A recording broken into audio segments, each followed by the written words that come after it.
This 14-year-old girl is accused of stabbing her sister to death.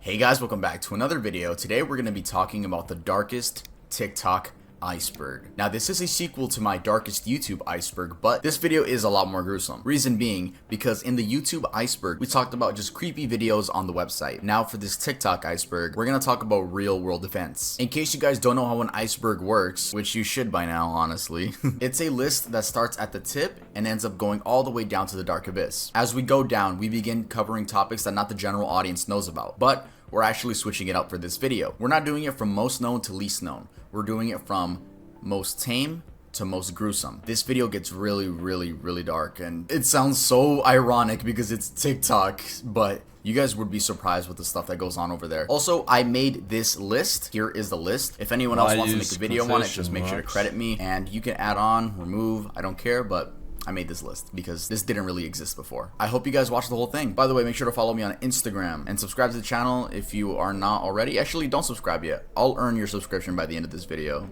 So yeah, without further ado, let's head on to the iceberg. The tip of the iceberg. Botting accounts. Like most social media, TikTok has a botting problem. Users that want followers can easily look up how to buy TikTok followers on Google and be met instantly with millions of results. Most being shady websites with, let's just say, some non-ideal prices. Not only can you buy followers, but you can buy views, likes, and even comments. I don't know how lame you have to be to do that stuff.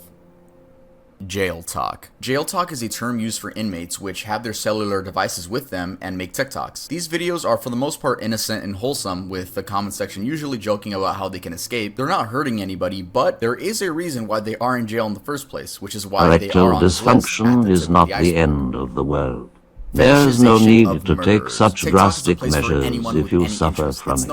It can be treated and full recovery is possible. Stay hard, brother. Mainly young teens, push the boundary a little when they begin romanticizing these murderers. Take Cameron Herron, for example. In April of this year, this 21-year-old man was sentenced to a total of 24 years in prison for killing a 24-year-old mom and her baby during an illegal street race. Yet people on TikTok were begging for his freedom because he is quote-unquote cute. With dedicated fan edits, comments like, chances should be given and he deserves it, and he is innocent, please let him go, or justice for him. I think it's safe to say that the teenage girls that are writing these comments have no real sense of murder and have no idea how this affects the family. Hey Emily, just because you sat through the entirety of true crime on Netflix doesn't mean you have a special connection with murderers. It's not only male murderers that are simped for though. There was also the case of Isabella Guzman, who in 2013 was the age 18 and stabbed her mother 151 times, killing her. TikTok teens began requesting for her freedom because 1, they just thought she was cool, and 2, people said that the only reason she killed her mom was due to being abused, though that was never proven, so people were just going off word of mouth. Fetishization of school shooters. Just like young teens simp for murderers, they also simp for school shooters. Most notably, Devin Erickson, which we actually talked about on this channel back in March. Anyway, it's exactly what you'd expect. Fan edits, comments saying he's hot, and I wouldn't doubt some asking for his freedom. Speaking of romanticizing school shooters, I remember FTP made a couple shirts referencing the Columbine school shooters, Eric and Dylan, and in one shirt, there's a print of both of them after they committed. I don't know who started this trend of thinking school shooters are people you should idolize, because they're not. They're shit humans that took away lives of innocent people. Hey guys, I just want to take a few moments out of this video to talk about today's sponsor, Atlas VPN. They actually sponsored the last They are both guilty of soliciting minors. Yes, there is proof. She's 14. And you are how old? 23. Yeah. You know what can happen to you? I do. You can end up in jail. I do realize that. And yes, for some reason, little girls still love them. Jarob. Jarob was a TikToker with 4 million followers. His content consisted of being politically correct and Yeah, that was it. His TikToks would get millions of views, and I'm sure you've seen them on your For You page at some point. Well, last month, multiple minors came out explaining that Jarob had groomed them. One of them, the one that got the most views, was a boy by the name of DYLG16. This person goes on to explain that Jarob is a disgusting hypocrite and abuses his clout to groom and prey upon underage boys. He goes on to say that Joe asked for his Snapchat during a live stream, and that led to Joe being invited to Zoom calls with his friends. Joe would send him and his minor friends online BDSM tests and would ask to see their scores so he could see what their kinks were. He then personally invited the 16-year-old minor to stay with him at a one-bedroom Airbnb. He even offered to buy him alcohol. And if that wasn't damning enough, Jarob ended up deleting his account shortly after these allegations came out. Bro, if there's one thing I don't like, it's fucking groomers, bro. Get the fuck out of here. You're weird. You're weird. You're weird. Cartel TikTok. Cartel TikTok is a series of TikToks that display the lavish lifestyle of the cartel, or, well, the bright side of it, if that's what you want to call it. All of the expensive cars, houses, jewelry, and money. There have also been some more violent ones of members shooting at rival gangs and the police. Apparently, I'm saying apparently because this is word of mouth, teenagers from the US were really intrigued by the lifestyle and asked if they could join the cartel. Some cartel members would respond and say yeah, and they would force these teenagers to smuggle drugs for them. I'm assuming into Mexico. Hi, I want to TikTok give has you taken down basic any hashtags related to the cartel. XQCL.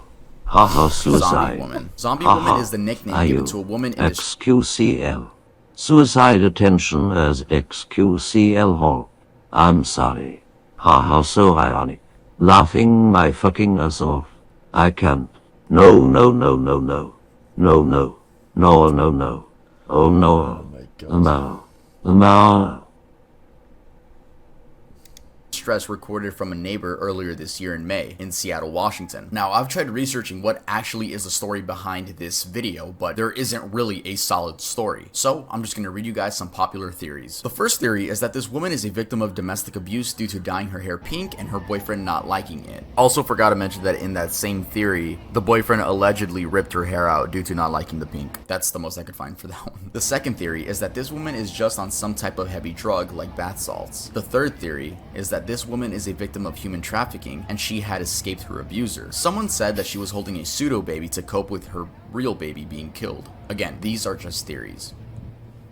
The body. Indian trend. Yes, you heard that right. I know I'm gonna censor a lot for this video. Hope you guys still. What did you say?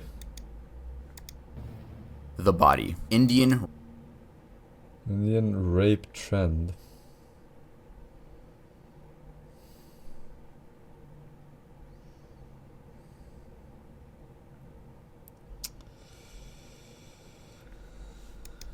All right, I'm pretty good.